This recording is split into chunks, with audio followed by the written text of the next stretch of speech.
Now compassion.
It's great to see everybody here. Thanks for coming.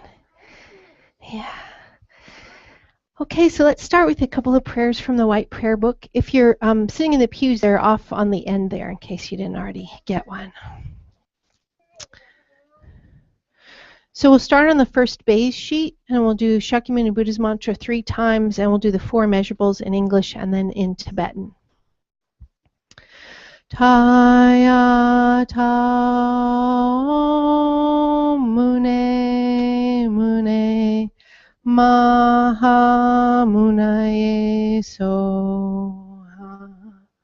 Taya tao mune mune maha munaye soha.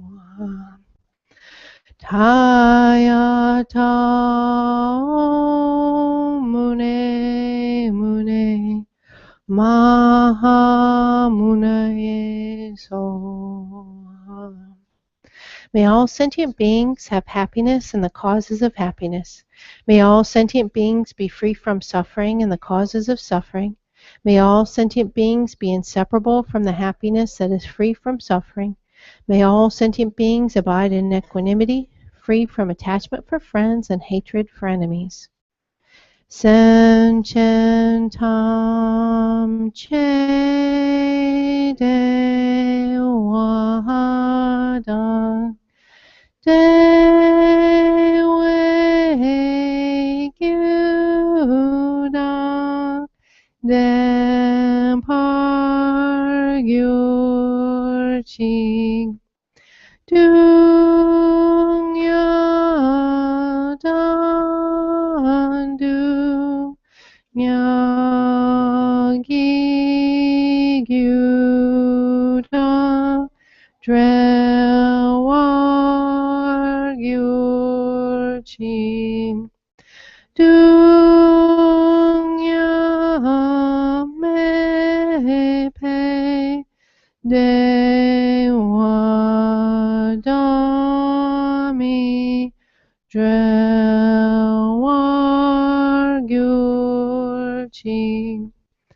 nye rin cha da ni dan dre we tanyo la ne par gyur chi. And then if you turn the page, on the pink sheet on the front of it, we'll do those 2 mantras down at the bottom. We'll start with Chenrezig's mantra 8 times.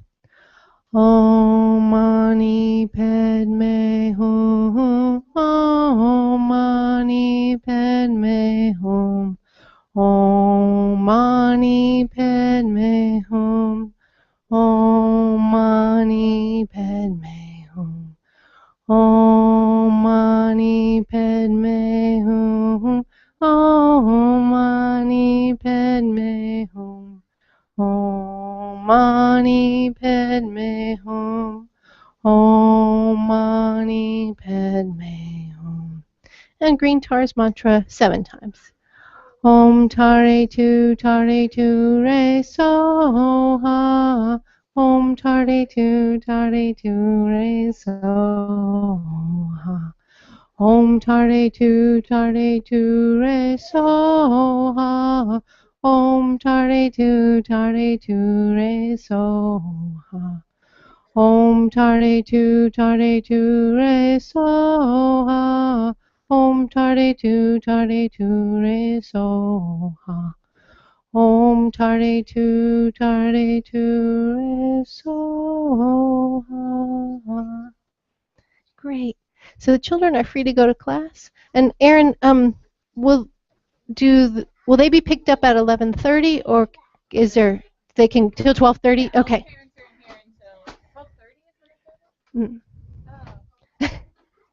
12.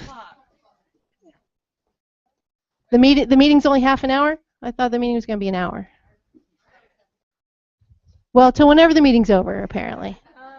If our volunteers have to go, I will leave the Ganta and start helping. Okay. Classes. We might need parent. So sorry.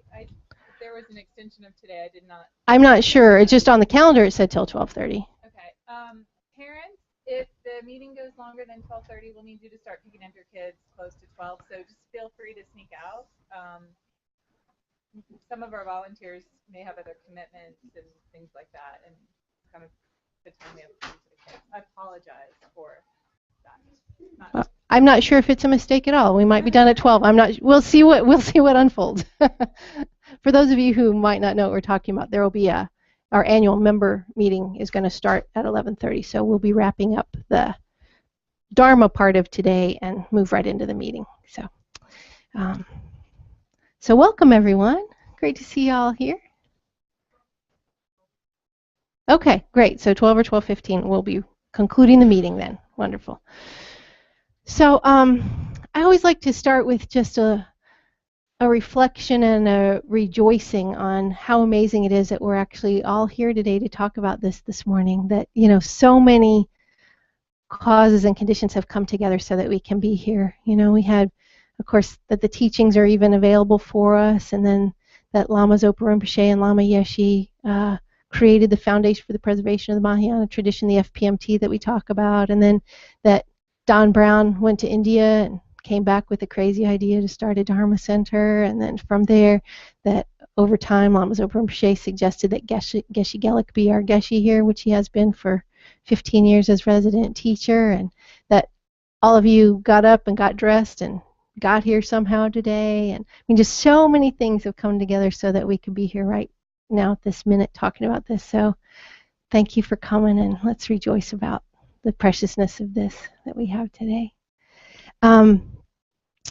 So I thought I'd talk a little bit today about compassion. Geshe has been talking about great compassion this summer, and I wanted to sort of riff on that theme for a little while. I brought along a guest teacher. I really want today to be interactive, so feel free to ask questions. We do have a mic to pass around, and it's helpful if you speak into the mic, not only for the folks who maybe are a little further away from you, but we often have folks streaming online too, so they can't hear if we don't talk into the mic. So that's the main reason that we have that sort of cumbersome process. So let's start with what compassion is. I'm sure we all have a sense of that and maybe our own different definitions, but in Buddhism, we have a specific definition for compassion. I'll give you a little hint. We just did a prayer called the Four Measurables, and compassion is one of those four. Anybody have an idea which one that might be? Oh. Elise says freedom from suffering. So yeah, so the four measurables is, the first two are, may all sentient beings have happiness and the causes, and that's the definition of love from a Buddhist perspective. And then the second one is, may all sentient beings be free from suffering and the causes of suffering, and that's the definition of compassion. And often those two are sort of interwoven, and it's hard to even maybe tease out which is which, and that may not be so important. But anyway, today that's what we're going to be talking about, is compassion. So first, I'd like to start with a quote from His Holiness the Dalai Lama. Whether one believes in a religion or not, and whether one believes in rebirth or not, there isn't anyone who doesn't appreciate kindness and compassion. And that was really part of, I think, one of the main themes that Geshe was talking about over the summer, was that it's not about religion or being Buddhist or anything. It's about sort of how we interact with the world. And that, you know, religions have often led to wars. Compassion has never done that. So, yeah, so I'd like to just set the stage a little bit. Often when Geshe is not here, those of us leading are asked to focus on the 16 guidelines. And so I'm going to give just a brief overview of what that even means. So the 16 guidelines are part of the foundation of our children's program, and they're 16 wonderful secular ideals, things that we probably all would like more of in the world: honesty, kindness, respect, things like that. And sort of permeating those, sort of at the foundation of all the 16, are the ideas of compassion and wisdom. And so compassion really, while it's not one of the specific 16, it's kind of contained in each one. And so the idea of the 16 guidelines is sort of to help people develop this natural state, the natural capacity that we have to be kind and wise. And they're meant to be very practical and very easy to apply. As I've often heard the 16 guidelines talked about, they're grounded in just sort of positive societal change and having that start with the individual, right? So that's what we're going to be looking at today. Is there's such great research in neuroscience these days that encourages us, offers this voice of hope that we really still have plastic minds and we can change and grow. And so if you're so inclined today, trying on these ideas we talk about, I kind of always look at all of this as just a grand experiment, right? We're just out there in the world collecting data, seeing, I do this and this happens and we make a note of that, and then I do this and this happens, we make a note of that. So this is just our chance to try the compassion lens for today and see what we can learn about that. So let the journey begin. I want to start with this quote here from His Holiness. This was from a teaching that His Holiness gave in 2011 at his residence, actually, in Dharamsala, India. It was a question and answer session for some Thai Buddhists. And the topic here is unbiased compassion, which, to my understanding, is the same thing as the great compassion that Geshe-la has been talking about. So let's hear from His Holiness, and then we'll have a little conversation about this. Now, compassion. As I mentioned yesterday, I think yesterday, the compassion, sense of concern of well-being towards one's own friend, those people who really show to you positive, that sense of concern is, as I mentioned there, biased. Actually, very much involve attachment. So as soon as attachment develops, that's unrealistic attitude, biased. And the biased, limited attachment often bring hatred. Clear. So a compassion which we want to promote, it is unbiased compassion. That compassion, once we train not only towards one's own close people, but also enemy. Because the biased affection or compassion mainly oriented other sort of action towards me, good, positive, friendly. So I love them. These people harm to me, negative action towards me, so instead of affection, feel anger. The other unbiased compassion, not oriented their action or their attitude, but simply they are also sentient being or human being. They also want happiness. They also have every right to overcome suffering. So, on the basis of that kind of awareness, then develop genuine sense of concern. That's unbiased, right? Unbiased compassion. Genuine compassion. Here, no attachment.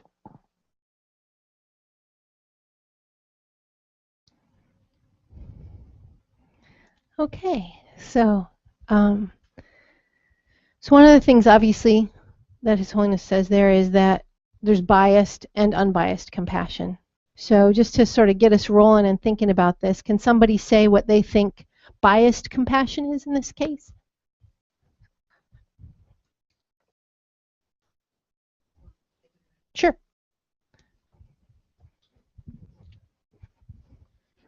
An example that I have of biased compassion is compassion towards my family and loved ones. So very specific real-world application for you. I'm sorry if that was not what. No, okay. no, that's great. Yeah, and so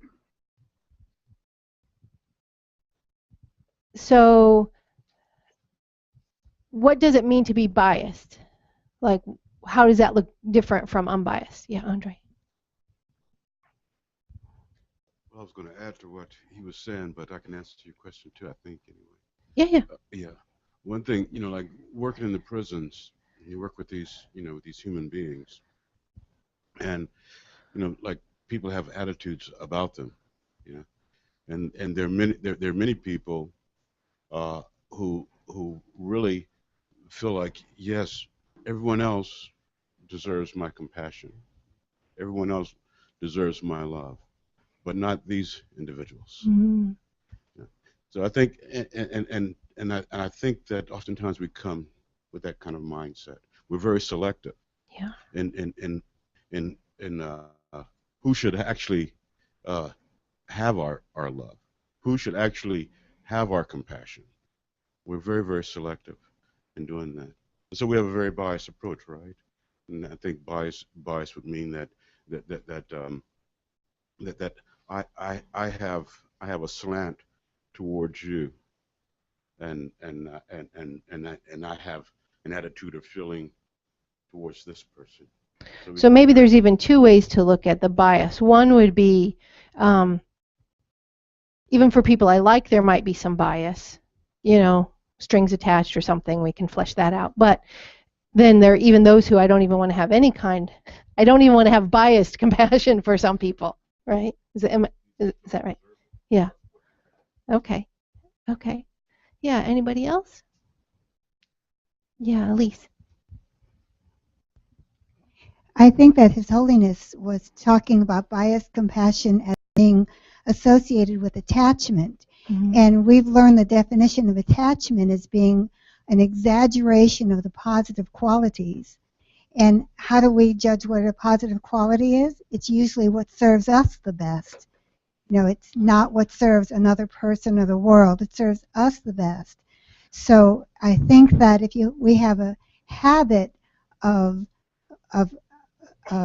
compassion from attachment, that also is associated with the habit of the opposite, of the aversion. If we spend a lot of our energy or our mental thought looking for the positive qualities that serve us, we're also going to be equally on the lookout for things that don't serve us and want to distance ourselves more and more. So a lot of the choice of whether it's sort of biased or not from an individual point of view might be that lens you're looking through about what's in it for me, how's this serving me? Is that a correct way to restate it? Yes. Yeah, excellent point, right? Because we're doing that a lot of the time without even realizing we're doing it, right? That's a filter we have going most of the time. Yeah.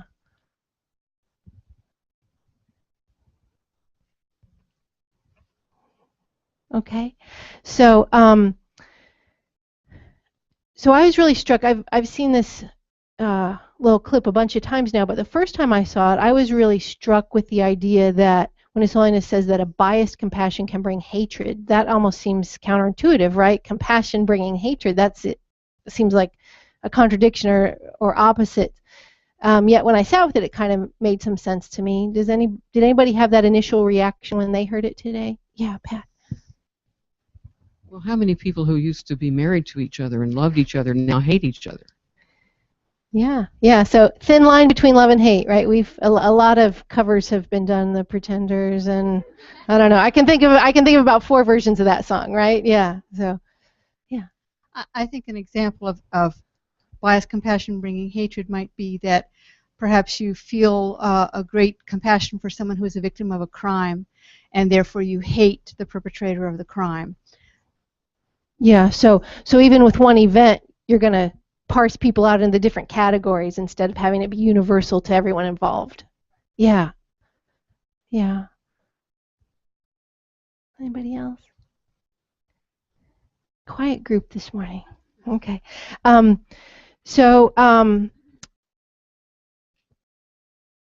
we talk about unbiased compassion, what's the basis for that, according to what His Holiness was saying? Did anybody pick up on that? Yeah, Pat. The basis for unbiased compassion is the recognition that all beings want happiness and want to avoid suffering. And on that basis, I can very much wish that my enemy not suffer. I can also wish that I not have to be involved in that process. Yeah. Or right. that my enemy not continue to make me suffer. But Right. I can genuinely want my enemy not to suffer. Yeah. So gold star to Pat. You got it. You picked up on what His Holiness was saying, right? So this idea that as part of being humanity, right, pretty much a universal thing is we all want happiness. We all want to not suffer. And most all of us are pretty unskillful at certain moments in how we try to enact that for ourselves, right? And so then that kind of spills all over on everybody else, and then that goes on and creates some trouble. So if we can recognize at any given time that that's what's motivating someone, even if we don't like their actions, that creates some kind of ability to connect, right? Yeah. So, yeah.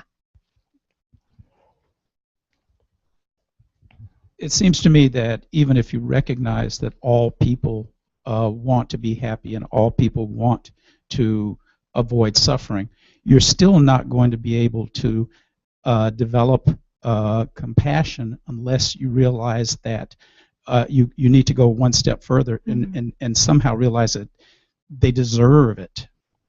Okay. Because, you know, I can look at somebody and say, oh yeah, he wants to be happy. He doesn't want to suffer, but he deserves to suffer. Okay, so that's an important point, right? So, do you mind if I ask you a question back about that? How do you develop that sense for somebody? Well, I guess somehow or other you have to learn to look at everybody without attachment, and it's, you know, reverse side of aversion. I mean, you really have to develop some sense of equanimity towards everyone, towards everything, I guess, every living being. And I'm afraid that's something that I haven't quite figured out.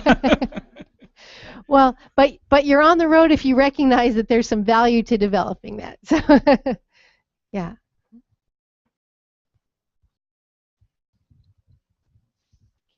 One way that I learned how to look at a criminal or somebody that did harm to somebody and develop that compassion for them is just observing them, where they come from.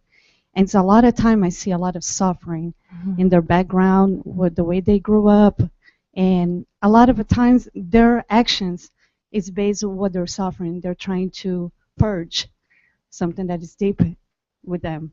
Yeah. So that you kind of start look at them as a sentient beings, as a person that like wants to be happy. Yeah. So once you really start looking at their actions, you see that maybe they're hurting, right? They're hurting, or they're being very hurt. Yeah. But they didn't develop the common sense and consciousness to do right. Yeah. To do wrong. And so often, you know, the saying, hurt people, right? And so if we wish happiness for all beings so that they weren't hurting, there might be a decrease in the suffering that's created. Yeah. I got a couple new hands, Andre, if you don't mind. Yeah. Go back here. We'll circle around back to you. I think it becomes a lot more complicated when there's a vilification of a society. For example, the Israeli-Palestinian conflict and the ISIL development. We see in the news it's all black and white. You know, these folks are doing these horrific things, and just as with the previous speaker, we don't really know what are the events that led to the current situation. What are the karmic events? What are historically what has happened? It's much more complicated than it's presented to us. So for me, finding out more information is a way that I can begin to understand, although I don't understand either of those things. Yeah. So it's sort of like we're talking here about watching people and seeing and trying to learn where they're coming from, and you're talking about spreading that out to understand the history of a group, you know, so in some ways real parallel, but how they apply. Yeah. Denise? I just had a comment about developing the sense that a person that you might view in the bad category as being deserving of avoiding suffering. It has something to do with what you're talking about earlier about the potential of us to all learn and grow, and the plasticity of our attitudes, and even the way our brain is wired. And so for me, it's about seeing that that person has the ability to transcend where I'm at now, certainly, and to be, much more aware and accomplished. And we would say in Christianity, all of them are children of God. We would say in Buddhism, all of them have Buddha nature. Yeah, so everyone has the potential to change and grow. So even the people that, if we make a judgment someone doesn't deserve or does deserve to suffer, doesn't deserve happiness, that's a very static view of that person rather than where they might be, right? Yeah. Yeah, and it's your perspective, of course, sure. Right. Yeah. So so I think in the interest of time, I'd like to go ahead. One of the things that Geshe-la had charged us with over the summer as he was talking about great compassion was to develop sort of a contemporary, useful meditation for ourselves on this topic. And so I found one from Venerable Connie Miller. She's a FPMT nun, been an FPMT nun for a long time. And it's a guided meditation completely on this topic, and I think pretty accessible for us. She developed it for the Discovering Buddhism class, which is something we hold here on Monday nights. For those of you who don't know, we'll be starting a new round of that next month. It's a 2-year course that a lot of people in this room I know have completed at least once, some several times. So, but anyway, so that's what she created this for. If you haven't meditated before, there's a particular posture, but to make it simple, really just 2 things. If you're sitting in a chair, have your feet flat on the ground.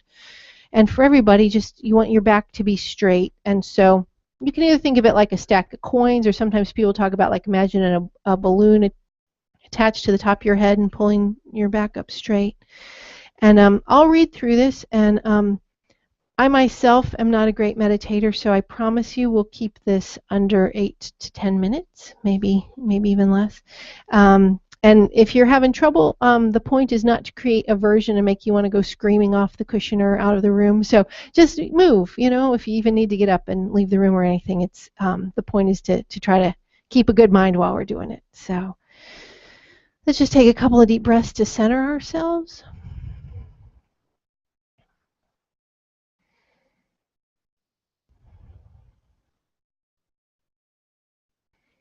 Now start by imagining that you're surrounded by all sentient beings.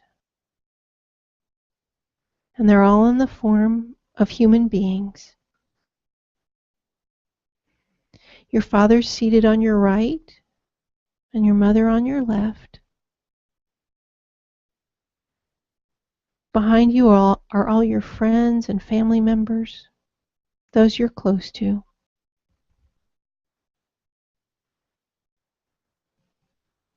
And in front of you are all the sentient beings that you have difficulty with or that you dislike, your enemies.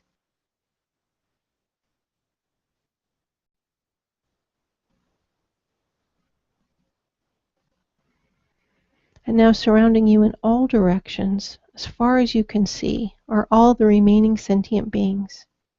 They're all seated and they're all facing you.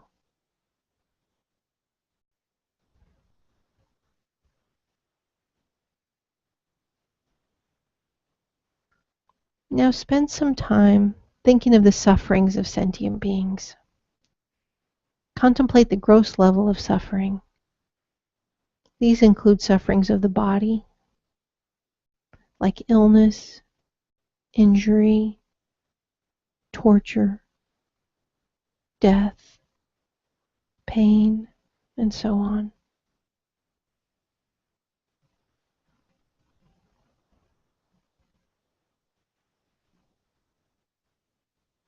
And sufferings of the mind, like anxiety, depression, grief, anguish,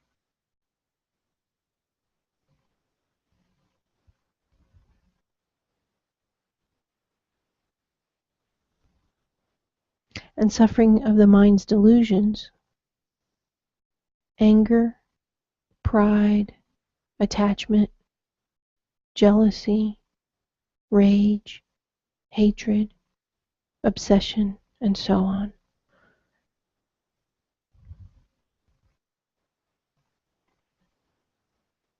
And then there are the general sufferings of samsara, such as meeting with unpleasant circumstances and people, not encountering desirable people and circumstances, having the things you desire taken away from you,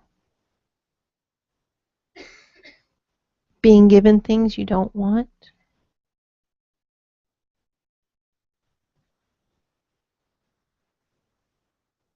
and then finally, there's the subtle suffering of simply being born in cyclic existence, that is, with a body and mind pervaded by the causes of suffering, so that suffering is indeed inevitable.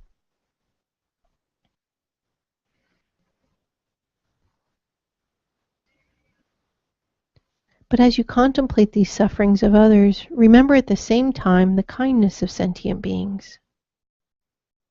That is, how there's nothing good or desirable that you have that did not come to you from the kindness of sentient beings. Food, clothing, shelter, all the physical things you have only came to you in dependence on others.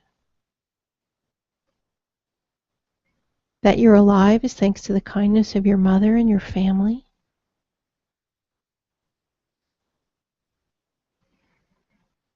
Your education, and therefore your achievements in life due to your education and skills. You only have these because of the kindness of others who taught you, who helped you, who enabled you to go to school, and so on. And the kindness of other sentient beings is something that you have received during infinite lifetimes from countless sentient beings. There is not one sentient being who has not been kind to you in many, many lives.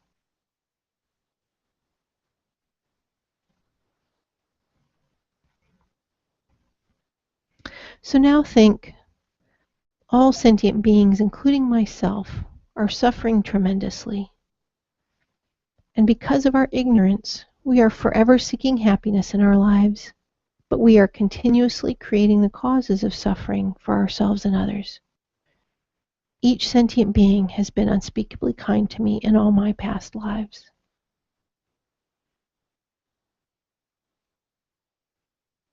So now let's generate compassion for ourselves. How wonderful it would be if I were free of all suffering for now and forever. May I cause myself to be free of all my suffering.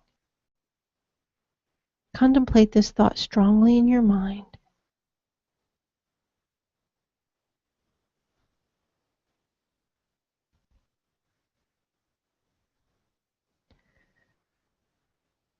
Place your attention at your heart center. Don't look at your heart center as if from above, as if you are your eyes. Instead, actually become your heart center. You are in your heart. Now imagine that the compassionate thought you have been contemplating manifests in the form of radiant golden light at your heart center. As you contemplate the thought of compassion towards yourself, your compassion in the form of this radiant golden light fills your heart center and your entire body. You're completely enveloped, filled and purified by your compassion.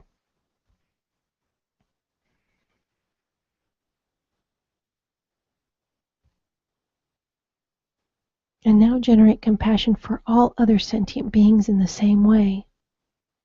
How wonderful it would be if all sentient beings were free of all suffering for now and forever. May I cause them to be free of all their suffering. Contemplate this thought strongly in your mind.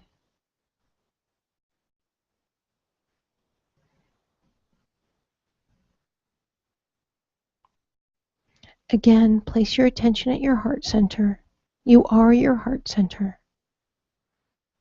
Now imagine that your compassionate thought that is manifested in the form of radiant golden light at your heart center radiates outward, encompassing all sentient beings. Imagine this gradually. First, the light pervades those who are immediately around you. Then it expands to pervade your entire community.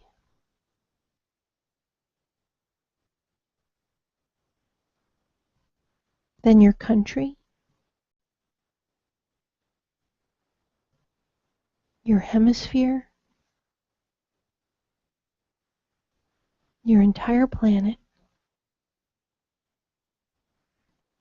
the entire universe.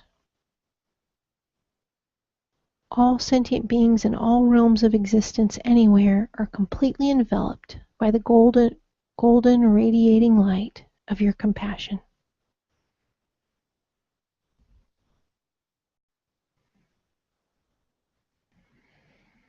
Now gradually reabsorb the golden light of your compassion back into your heart.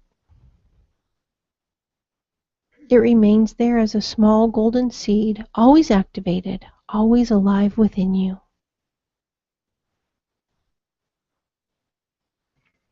And make this determination.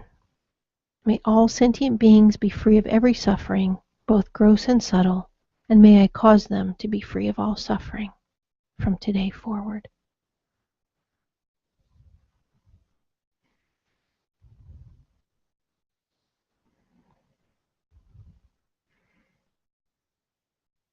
Okay, so you can bring your attention back. Thanks everybody for playing along. I know we're sort of short on time, so I think we'll just jump to our conclusion.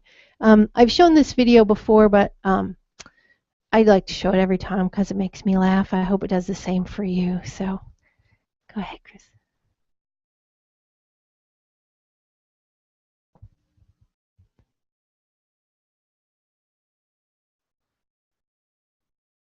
Mentally, we are same.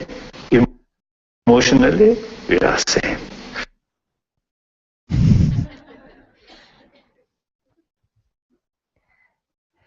I'll go ahead and do our conclusion while he's loading that, and then we'll end with that. So let's just take a second to rejoice in whatever positive merit we created by this little gathering today. And